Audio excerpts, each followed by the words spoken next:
हिंगोली जिल्ह्यामध्ये काल सायंकाळच्या सुमारास मोठ्या प्रमाणात वादळी वाऱ्यासह पावसाला सुरुवात झाली आणि त्यामुळे हिंगोली जिल्ह्याचे जे बागायतदार शेतकरी आहेत त्यांचं मोठ्या प्रमाणात नुकसान झालेलं आपल्याला पाहायला मिळत आहे।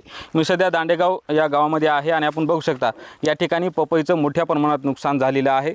त्याचबरोबर केळी पिकाचं देखील नुकसान झालेलं आहे। मी सध्या हे आपण बघू शकता चित्र शेतकऱ्यांची विदारक परिस्थिती निर्माण झालेली आहे। निसर्गाने जे आहे ते शेतकऱ्यांच्या हातातोंडाशी आलेला घास हिरावलेला आहे। आपल्यासोबत शेतकरी आहेत, आपण त्यांच्याकडून जाणून घेऊयात की काका कधी वादळी वारा आलं होतं, काय सांगाल?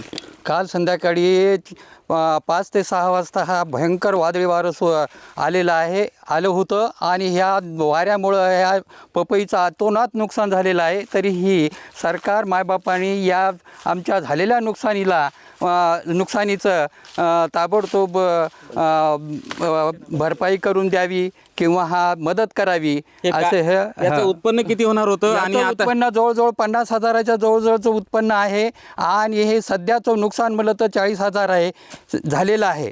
आता किती टक्के नुकसान झाले तुमच्या पपईच्या बागेत? आता जवळजवळ 50% नुकसान झालेलं आहे। बरं, निश्चित जर बघायला गेलं तर हे बघू शकता ही पपई जी आहे ती तोडणीला आलेली आहे आणि या पपईचं संपूर्ण झाडे जी आहेत ती तुटून गेलेली आहेत। या बागेतील जवळपास 50% या बागेचं नुकसान झालेलं आहे। या परिसरातील असेच अनेक शेतकऱ्यांचं नुकसान झालेलं आहे। त्यामुळे शेतकऱ्यांनी जे शासनाने तात्काळ पंचनामे करून शेतकऱ्यांना आर्थिक मदत द्यावी अशी मागणी देखील शेतकऱ्यांकडून केली जात आहे। समाधान कांबळे, NDTV मराठी, हिंगोली।